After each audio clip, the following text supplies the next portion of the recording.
Bonjour tout le monde. Alors, une suite par rapport à ce qu'on a fait au niveau de la dernière capsule.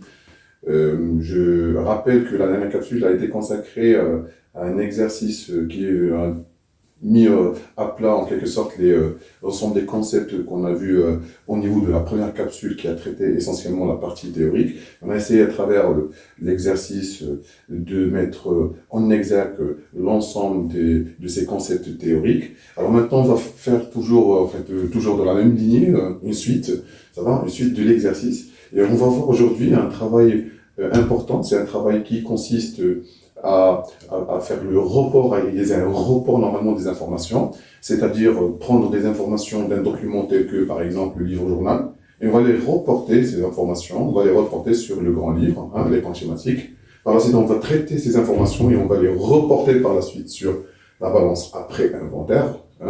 On va traiter ces informations et on va les reporter encore sur l'extrait du bilan. D'accord? Alors, on peut travailler sur l'extrait de bilan, extrait CPC, et ainsi de suite. Donc, le plus important, c'est de circuler librement tout au long de ce processus. Et ça, c'est la compétence qu'il va falloir normalement développer vers la fin de cette capsule ou séquence vidéo. Bien. Alors, le travail de report, c'est un travail très important, parce que au niveau du travail, dans le travail de report, il y a ce qu'on appelle le traitement de l'information comptable. Et autant que le traitement est efficace, autant que la sincérité et la régularité des informations comptables sont vérifiées. Alors, on va commencer par le commencement, toujours du sol au plafond. On va commencer par le livre-journal. D'accord? Le livre-journal, il est là. Faut se rappeler qu'on a débité les comptes de variation et on a crédité par la suite les comptes stock pour annuler le stock initial. Donc le stock initial est annulé. Et puis par la suite, on a débité le compte stock de matières premières, stock de polyphénie, et on a crédité le compte variation des stocks de matières premières et polyphénie pour constater. Alors j'ai dit la dernière fois qu'en inversant l'écriture de l'annulation, on peut par la suite déboucher très facilement sur l'écriture de la constatation.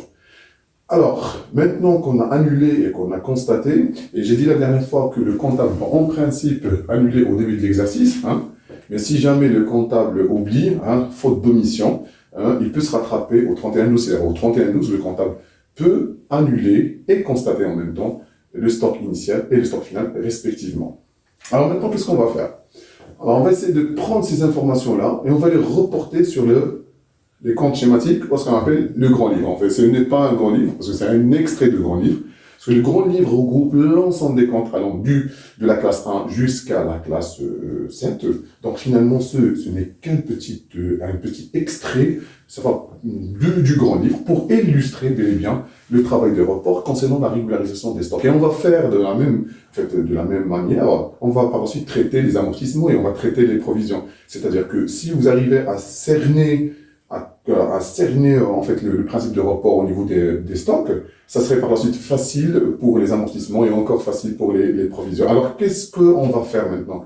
On va essayer par la suite de faire des imputations. Alors j'écris le mot ici, on va faire des imputations. Des imputations. Alors, c'est-à-dire, on va essayer de mouvementer les comptes schématiques. Mouvementer les comptes schématiques. Alors,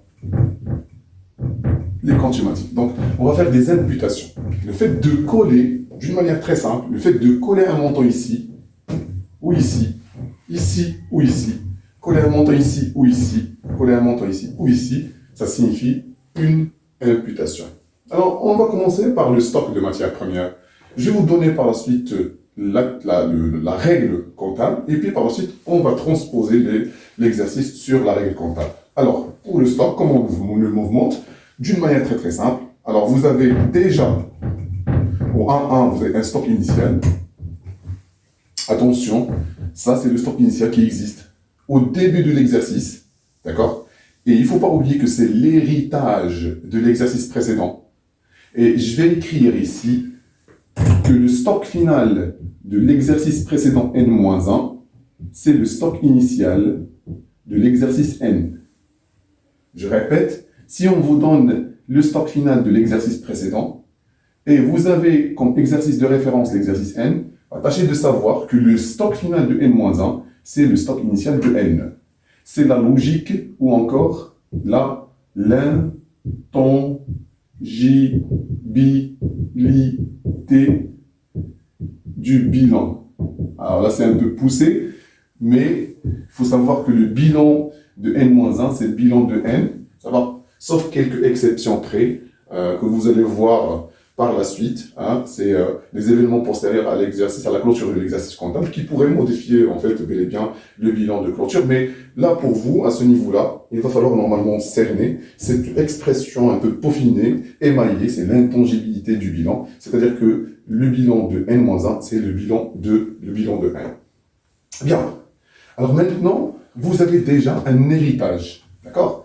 J'insiste énormément sur cette question d'héritage. C'est tellement important, hein, pour pouvoir par la suite tirer les épingles du jeu. Et si jamais vous n'avez pas le stock initial et on vous donne le bilan de l'exercice précédent, hein, c'est le bilan de l'exercice précédent, par la suite le stock final. Vous prenez le bilan, ça va du bilan, vous prenez le stock final de l'exercice de l'exercice précédent. Et le stock final de l'exercice précédent, c'est le stock initial de l'exercice de référence ou l'exercice en cours. D'accord? Bien, tout en sachant que, attention, les comptes du bilan, ou ce qu'on appelle encore les comptes de situation, c'est des comptes cumulatifs. Cumulatifs, hein, ça veut dire qu'on ne transpose pas le principe de spécialisation des exercices sur les comptes de situation. Par contre, le principe de spécialisation des exercices est transposé sur les comptes de produits et de charges. C'est-à-dire, on ne peut jamais parler d'une intangibilité au niveau du CPC, mais on parle de l'intangibilité au niveau du bilan. Bien. Alors, vous avez déjà un stock initial, elle est là, débité. Et il faut savoir que le stock initial qui est débité, ça va être crédité toujours au 1-1. C'est-à-dire que le comptable annule le stock initial. Alors, elle est où ça? Alors, vous voyez, les matières premières, ils sont là, ils sont crédités, ça va? Alors, le stock initial est crédité, c'est bon? Et là, c'est le premier mouvement. Par la suite, qu'est-ce qu'on va faire? Par la suite, on a soldé, on a annulé le stock initial, et on va le remplacer par le stock final, quand? Au 31-12. Voilà. Maintenant, le stock final est constaté. Le stock final vient de remplacer le stock initial. Il est où le stock final? Il est là, vous voyez. Hein? Et voilà. Et vers la fin, qu'est-ce qu'on va faire? On va calculer le solde. Hop, et voilà le solde. Et comme vous le constatez, vous avez un stock initial qui est soldé, bye bye le stock initial, et qui est remplacé par le stock final. Donc, vous avez un solde débiteur. Un solde débiteur qui correspond à quoi? Qui correspond au stock final. Pourquoi? Parce que le stock initial est annulé. Ce qui nous reste, c'est le stock final. Il faut faire attention. Hein. Je vais mettre une petite information ici. Hein. Hein. Attention, messieurs. Attention. Je peux effacer ça. Hein. Attention. Le compte stock de n'importe quel élément présente soit un solde débiteur ou un solde nul. Un solde débiteur, c'est-à-dire que ce compte-là, ça, c'est le monsieur compte stock 2, ne peut jamais présenter un solde créditeur. Catégoriquement, et je parle du solde, et ce n'est pas le mouvement, ne peut jamais présenter un solde créditeur, mais il présente un solde débiteur, sinon un solde nul, si le stock initial, si le stock final n'existe pas. Bien. Alors maintenant, si on transpose cette logique sur sur l'exercice qu'on a déjà débuté au niveau de la séance précédente. Alors, je vais prendre une autre couleur. D'accord? Alors, il est où le stock initial? Il est là. Le stock initial est de 400 000. Et où le stock initial? Il est là. Il est soldé. Bye bye, monsieur. Il est où le stock final? Le stock final des matières premières, il est là. 450 000. Et finalement, le solde, c'est un solde. Le solde, c'est un solde débiteur. Et le solde débiteur est égal à combien? 400 annulé, 450. Et c'est le stock, c'est le stock final. Voilà, tout simplement. Ce qui est logique pour les matières premières, retenez, est logique pour n'importe quel élément susceptible d'être stocké. C'est-à-dire, أي حاجة تتستوكا تطبق عليها de la règle. Hein? Donc, on applique cette règle sur n'importe quel élément susceptible d'être stocké. Alors maintenant, passons vers le stock. Le stock, la variation de stock de matières premières. Alors, vous avez la variation de stock de matières premières. Hein? Alors, on va suivre par la suite. Hein? On va suivre les mouvements. Vous avez variation de stock de matières premières. Elle est là, 400. Ça va? Hein? D'accord? Alors, le 1-1. Alors, je vais essayer de parler dans un premier temps, ça va, concept théorique, et par la suite on transpose. Alors, vous avez le compte variation est débité, elle est où? Elle est là, variation de stock de matières premières, elle est débitée, d'accord? Hein? Par la suite, le compte variation de stock, il est crédité, du montant du stock final, au 31-12. C'est bon? Il n'y a pas, et là j'explique, il n'y a pas de stock initial deux fois comme ici. Pourquoi? Parce que ça, c'est un compte du CPC, et j'ai dit tout à l'heure que les comptes de CPC, c'est des comptes qui sont frappés par le principe de spécialisation des exercices. C'est-à-dire, il n'y a pas d'héritage de l'exercice précédent. Il n'y a pas d'héritage. Ce n'est pas comme le bilan. Le bilan, il est intangible, ça veut dire qu'il sort d'un exercice à un autre. Les comptes du bilan sont des comptes cumulatifs. Nous avons un héritage. Mais pour le compte de CPC, il n'y a pas d'héritage. Par conséquent, on ne peut pas parler d'une variation de stock qui émane de l'exercice précédent. Ça, c'est impossible. C'est catégoriquement impossible parce qu'il y a ce qu'on appelle le principe de spécialisation des exercices, ou encore le principe d'indépendance des exercices, ou encore le principe d'autonomie d'exercice. Alors finalement, nous avons que deux comptes, hein, que deux mouvements, d'accord? Et on va calculer par la suite le solde. Ça va? Alors maintenant, le solde, tout dépend. Le solde, tout dépend. Tout dépend de quoi? Tout dépend, est-ce que le stock final est supérieur au stock initial ou le stock initial qui est supérieur au stock final. Alors nous avons deux situations, en fait trois situations. Soit le stock final supérieur au stock initial, soit le stock initial supérieur au stock final, soit nous avons le stock initial qui est égal au stock final. Mais si c'est égal au stock final, c'est un solde nul. Là, c'est néant. Là, il n'y a aucun problème. Mais supposons maintenant que le stock final est supérieur au stock initial. Ça veut dire que vous avez un solde, comment? Un solde créditeur. Donc, le solde créditeur qui est égal au stock final moins le stock initial, toujours le plus important moins, ça va, le montant le plus important moins le montant le moins important que le plus important, si vous voulez. Alors, si le stock final est supérieur au stock initial, ça veut dire que le solde est un solde créditeur. Et ça signifie quoi? Ça signifie que la variation du stock est une variation positive. Faut pas oublier qu'on a calculé la dernière fois, on a calculé la variation du stock. Et on a dit que la variation du stock, c'est le stock final moins le stock initial. Par conséquent, et mathématiquement, si le stock final est supérieur au stock initial, ça veut dire que la variation est positive. Donc, si le stock final est supérieur au stock initial, la variation est positive et le solde est créditeur. Et là, c'est une règle à retenir. À retenir. Si la variation est positive, ça veut dire que le solde, ça va, est un solde créditeur. Je le mets ici au niveau du débit pour avoir par la suite l'équilibre. Et ce qui est valable encore pour les comptes, les matières premières et les matières premières et les marchandises est encore valable pour les produits finis. C'est-à-dire, je commence par la règle. Le 1-1. D'accord? Alors, le 1-1, stock initial. Attention, ça, c'est l'héritage. Et je crédite le compte le même jour pour l'annuler. Je crédite le compte produit fini par le montant du stock initial et je remplace par la suite par le stock final au 31-12. Maintenant, vous avez par la suite vous constatez que c'est pratiquement la même règle que celle des matières premières. Et là, vous avez par la suite un solde, vous avez un solde débiteur qui correspond toujours au stock final. Mais pourquoi? Parce que le stock initial est annulé, et il est remplacé par le stock final. D'accord? Alors maintenant, je transpose cette règle sur l'exercice. Vous avez un stock initial de produit fini de 500 000, elle est là, hein, 500. Elle est annulée.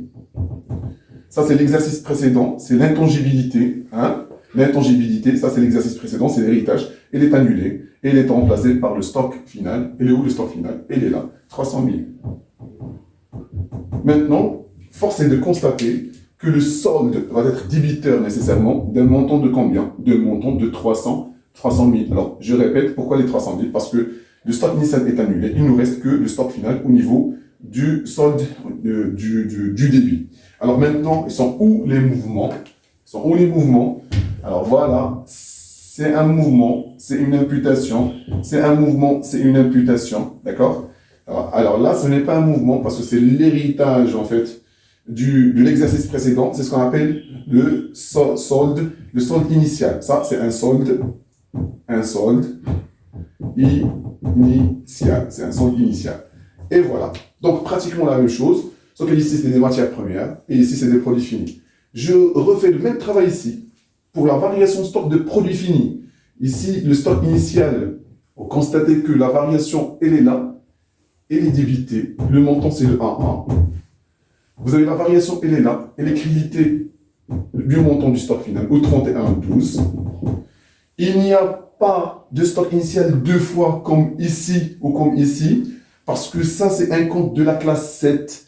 Et les comptes de la classe 7, c'est des comptes qui sont frappés par le principe de spécialisation des exercices ou autonomie des exercices ou indépendance des exercices. C'est-à-dire qu'il n'y a pas d'intangibilité. C'est-à-dire que les comptes de la classe 6 et les comptes de la classe 7 ne sautent pas d'un exercice à un autre. Parce qu'il y a une barrière, c'est le principe de spécialisation. Donc finalement, il n'y a pas d'héritage. Il n'y a que ce qu'on est en train de faire, cet exercice, l'exercice de référence ou l'exercice en cours. Donc finalement, il n'y a pas deux stocks initiaux, un débité et un crédité. On n'a rien à annuler parce que la variation du stock de l'exercice précédent fait partie du résultat de l'exercice précédent. Et donc, vous avez deux mouvements par conséquent ou par ricochet. Vous avez deux mouvements et sont ici deux mouvements. Et donc, la même chose, si la variation du stock est positive, si le stock final est supérieur au stock initial, donc stock final supérieur au stock initial, donc le solde est un solde créditeur, d'accord? Donc, le solde est un solde, alors je vais le mettre au débit, c'est un solde créditeur qui correspond à la différence entre le grand et le petit, le kbir,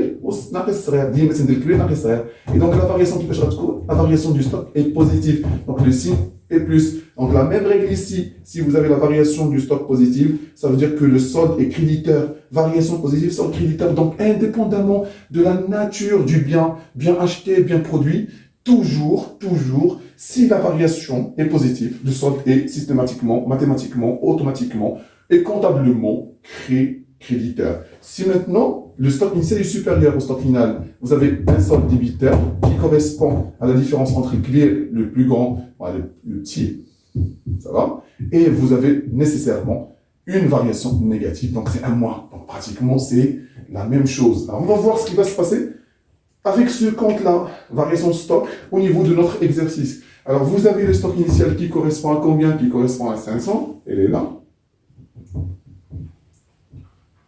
Vous avez un stock final qui correspond à 300. Vous voyez, la variation, elle est là, elle est créditée. Et je suis toujours le même enchaînement. Et on remarque bel et bien que le stock initial, débit, est supérieur au crédit. Débit supérieur au crédit. Donc finalement, la variation, en fait, le solde, c'est un solde débiteur qui correspond à combien? Qui correspond à 200. Mais calculez maintenant, calculez la variation. Si on calcule la variation du stock, ici, c'est le stock final moins le stock initial toujours. Si on calcule la variation, vous avez 300 quitte le stock final moins 500 quitte le stock initial. Et le résultat, la variation va être moins de 200. Vous voyez maintenant, moins 200, la variation est négative. Et la variation, lorsqu'elle est négative, elle présente un solde débiteur. Et voilà. Ça, c'est le travail qui concerne les comptes schématiques. Maintenant, qu'est-ce qu'on va faire? Alors, on va transposer ces résultats sur la balance après inventaire. Et voilà, vous avez une balance après inventaire. Cette balance après inventaire, vous avez des mouvements et vous avez des soldes. Et on va par la suite faire le report ici. On va faire le report. Excusez-moi parce que c'est un peu encombré. Mais voilà, vous pouvez par la suite refaire la vidéo pour pouvoir par la suite suivre l'enchaînement de ce travail de régularisation. En même temps, on va faire un report. Prenez maintenant les matières premières. Prenez les matières premières. C'est le compte matières premières. Le compte matières premières. Je vais compte le mouvement. Compte le mouvement. En vert, vous avez les deux mouvements. Vous avez un mouvement débité de combien? De 450 000. Vous avez un mouvement crédité de 400 000. Et maintenant, il faut faire attention. Ça, c'est quoi là? Ça, Les 400 000 qui sont ici, c'est le stock initial. Il faut savoir lire le stock initial. Et les 400 qui sont ici, 450 000, ça correspond à un stock. Ça correspond à un stock final. Donc, il faut savoir lire votre balance. Et vers la fin, alors vous avez maintenant 450 et vous avez le solde. Le solde, il est là. Vous avez un solde comment? Un solde débiteur de 450 000. Hein, 450 000. Je suis en train de faire le report tout simplement. Je suis en train de faire le report. Vous voyez, هذه mouvement, هيحدث هنا. هذه mouvement, هيحدث هنا. هذا le solde هو débiteur, هيحدث هنا. Et voilà. Donc finalement, ça correspond à quoi? Ça correspond, le solde débiteur, ça correspond toujours à un stock final. Ça correspond à un stock final. Et voilà. C'est le stock final. Vous voyez, c'est très très simple, le travail de report. C'est comme si la balance est en train de récapituler l'ensemble du travaux qu'on a réalisé tout au long au niveau des comptes schématiques, en fait, le traitement comptable au niveau des comptes schématiques. Vous prenez les produits finis, c'est pratiquement la même chose. Vous avez deux mouvements, 500 et 300. Je vais mettre par la suite les 500, les 300 au débit. Les 500 au crédit, les 600 là, le stock initial est supérieur au stock final, ça va? Ça veut dire que le solde est débiteur. Stock initial moins stock final. Hein? Le montant le plus important, c'est le stock initial. Et donc, de toujours les bornes, le borne extérieure supérieure moins borne inférieure. Et donc, la variation du stock, nécessairement, c'est une variation négative. Vous voyez? Une variation négative. Bien. Règle maintenant pour récapituler. Si vous avez une variation de stock positive, ça correspond et ça colle mathématiquement et comptablement avec le solde créditeur. Et dans ce cas-là, le stock final est supérieur au stock initial, bien sûr. Mais si vous avez une variation de stock négative, ça colle avec un solde débiteur. C'est systématique. Si vous avez une variation de stock nulle, ça veut dire que le stock final est égal au stock initial, et dans ce cas-là, il n'y a aucun problème. Maintenant, les mouvements, vous voyez, les mouvements, le stock initial, la variation du stock, la variation est débitée du montant du stock initial. Elle est où la variation de stock? Elle est là, hop, elle est là, et vous voyez, hop, elle est là. La variation de stock est créditée une deuxième fois avec le stock final, et elle est là, voilà. Ce que je vais encercler en vert, hein, ça va, c'est les mouvements de tout à l'heure. C'est les mouvements de tout à l'heure. Mouvement. وهذا ماشي mouvement, هذا ماشي mouvement, هذا héritage, ماشي mouvement. هذا mouvement, هما اللي بالخطأ. Hein? Ce qui est en vert, c'est les mouvements. Mais ça, c'est l'héritage de l'exercice précédent. Ce n'est pas un mouvement. Voilà. Et je dois normalement vous inviter à retenir cette règle-là. C'est-à-dire que le compte stock, n'importe quel compte stock, ne peut jamais présenter un solde créditeur. C'est toujours un solde débiteur, sinon un solde nul. Les comptes variations, soit c'est un solde débiteur, soit c'est un solde créditeur, et c'est en fonction du signe de la variation. Si la variation est négative, donc c'est un solde débiteur. Si la variation est positive, donc c'est un solde créditeur. Et il n'y a aucune dérogation. Bien. Et ce qui est valable encore pour vous faciliter la